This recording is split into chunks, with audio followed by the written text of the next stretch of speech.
नहीं है, बंद कर दो, हमारी तो मांग है बंद कर दो, बाबा साहब की मांग है बंद कर दो।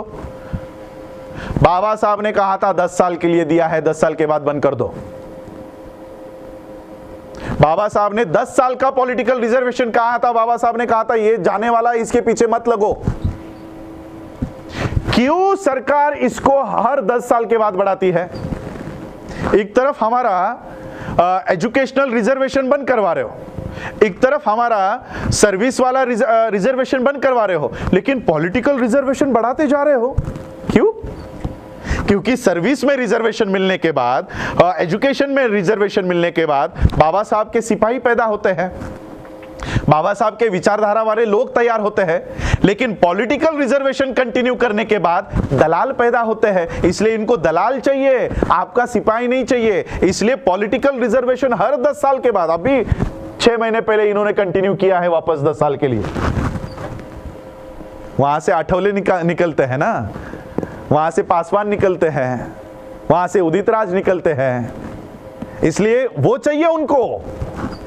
जहां से हमारा आईएएस निकलता है, जहां से हमारा आईपीएस निकलता है, जहां से हमारे जजेस निकलते हैं, वो बंद कर दिया है, वो बंद कर दिया। जहां से दलाल निकलते हैं वो शुरू गए। तो इसका सॉल्यूशन क्या है? बंद कर दो और हमको हमारा सेपरेट इलेक्टोरेट दो। बाबा साहब ने सेपरेट इलेक्टोरेट की मांग की थी।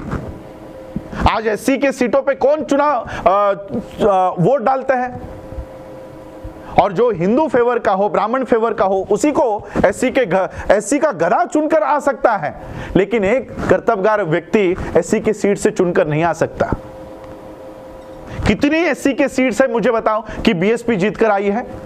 सारे एससी के सीटों पे बीजेपी जीत के आई है। तो कहां है ये? क्या बीजेपी एससी की पार्टी है? क्या डिसीजन मेकिंग में एससी का कोई भी एक आदमी बीजेपी के उस बॉडी पर है? यानी एससी के जगहों पर किसका कब्जा है? बीजेपी का। क्या बीजेपी एससी की पार्टी है? क्या कांग्रेस एससी की पार्टी है? एससी की पार्टी कौन है? बीएसपी है। तो बीएसपी को एससी की जगह पर भी आप चुनकर नहीं आने देते, तो यानी जो हमारा था वो भी आपने ले लिया। बीएसपी हमारी पार्टी है, वहां से तो एससी के कैंडिडेट्स को चुनकर आने देना चाहिए था, वहां से भी बीएसपी को निकाल दिया। तो कहां रहा रिजर्वेशन? हमारा ये रिजर्वेशन नहीं है, रिप्रेजेंटेशन है। मुझे बताओ उस संसद में एससी का प्रतिनिधित्व कौन कर रहा है? मुझे बताओ। रिजर्वेशन छोड़ दो कि 30 सीटें आपके लिए रिजर्व है, रिजर्वेशन छोड़ दो, रिप्रेजेंटेशन की बात करो। कितने लोग एससी के ऊपर अन्याय हुआ, किसने इस्तीफा दिया? प्रतिनिधि कौन है? हमारा प्रतिनिधि। अगर हमको प्रतिनिधि रास्तों के ऊपर ही चुनना है, देखो मैं आज आप लोगों के माध्यम से इस देश के प्रधानमंत्री को चेतावनी देना चाहता हूं। मैं अपने शब्दों को पूरी तरह से होश हवास में इस्तेमाल कर रहा हूं। मैं इस देश के प्रधानमंत्री को चेतावनी देना चाहता हूं, आप संसद में बहुमत में होंगे, आप राज्यसभा में बहुमत में होंगे, लेकिन देश में हम बहुमत में हैं। देश में हमारी संख्या ज्यादा है। अगर इस देश के संविधान को उसके साथ खिलवाड़ करने की कोशिश की, एक भी एमएलए और एक भी एमपी को रास्तों के ऊपर घूमने नहीं देंगे। ये वो दलाल है जो हमारी बात करने के लिए अंदर भेजा है, वो चुप बैठा है। लेकिन हम बाबा साहब के संविधान को मानने वाले लोग हैं। इसलिए मैं मोदी जी को बोलना चाहता हूं कि ऐसे नौबत पर हमको उतरने के लिए मत दीजिए। इस देश के मार्शल हम लोग हैं। मैं मिलिट्री के खानदान से हूं।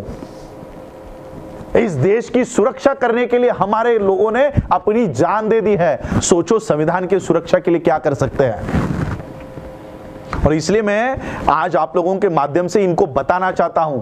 आप अगर ये सोच रहे होंगे कि आज हम लोग मेजॉरिटी में हैं, कुछ भी कर लेंगे, राज्यसभा में कोई भी बिल पास कर लेंगे, रास्तों के ऊपर उतरने नहीं देंगे, संसद के बाहर आने नहीं देंगे, बैठो 365 डेज अंदर ही, बिना पानी के और बिना अन्न के अंदर। अगर संसद के अंदर इस तरह से खिलवाड़ होता है, संसद के बाहर गिरने नहीं देंगे। घरों के अंदर होंगे तो घरों के बाहर आने नहीं देंगे, घर के बाहर होंगे घर के अंदर जाने नहीं देंगे।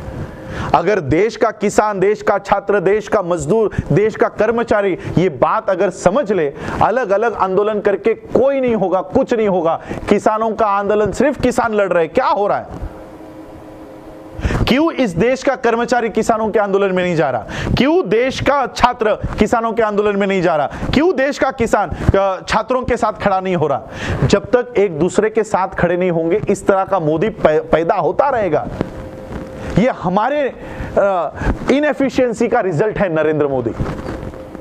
हम लोगों ने विश्वास रख के आंख बंद करके सोचा कि ये लोग कुछ अच्छा करेंगे, इसलिए इनको इनके हाथ में सत्ता दे दी। इस गलत फहमी का नतीजा ये लोग हैं, और इसलिए हम लोगों को एक होकर किसान, छात्र, कर्मचारी, ये अलग अलग नहीं, अब देश के लोग, we the people of India, हम भारत के लोग, इस बैनर के नीचे हमको एक होना होगा। एससी, एसटी, ओबीसी और किसानों को तो मैं पहला बताना चाहता हूं कि किसानों के जितने भी रिप्रेजेंटेटिव आप लोगों ने भेजे हैं, आपको मोदी को सवाल नहीं पूछना है मोदी कौन होता है।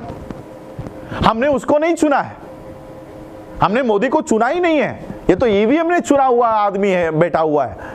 हमने जिसको वोट किया है उसने अगर हमारे अधिकार छीने हैं तो ऐसे एससी, एसटी, ओबीसी के सांसद के साथ अभी हमको व्यवहार करना चाहिए। ये एक लाइन संसद में लिखकर हमारे जीवन भर के अधिकार को मिटा रहे हैं। जीवन भर के अधिकारों को, ये अधिकार हमको ऐसे ही नहीं मिले हैं। 4 पीढ़ियां हमारी जाया गई है इस आंदोलन के लिए। आज जो सांस हम लोग ले रहे हैं 2020 में, इसके लिए मेरे पिछले 3 पीढ़ियों ने योगदान दिया है। अगर आज हमने ये नहीं बचाया तो हमारे अगले पीढ़ियों को ना तो नौकरियां रहेंगी, ना तो एजुकेशन रहेगा, और ना ही सेफ्टी रहेगी। बाबा साहब इनको सांसद नहीं कहते, बाबा साहब इनको एजेंट कहते हैं कि ऐसे लोगों को वहां पर बिठाया दिया गया है जो आज एससी के ऊपर अत्याचार भी हो ना तो उसके ऊपर आवाज तक नहीं उठाते। ये सिर्फ पार्टी के इशारों के ऊपर काम करते हैं। मोदी ने वहां से आंखें ऊंची कर दी तो यहां पर ये चुप हो जाते हैं। ये ऐसे लोग अंदर बैठे हुए हैं। आज राज्यसभा में वो पायल नाम की कोई एक्ट्रेस है, उसके ऊपर बलात्कार हुआ है या नहीं हुआ है, उसके लिए राज्यसभा में बैठा हुआ आदमी जो शेड्यूल कास्ट का होने का दावा करता है, वो गवर्नर को मिलने जाता है। वो लड़की जिंदा है। आज पायल, हमारी मनीषा की हत्या हो जाती है, गैंगरेप हो जाता है, उसकी बॉडी को जलाया जाता है। क्यों? इस गवर्नर को मिलने की आप में हिम्मत नहीं है? तो ये कौन है? एससी को आप इसको एससी समझोगे? ये एससी नहीं है।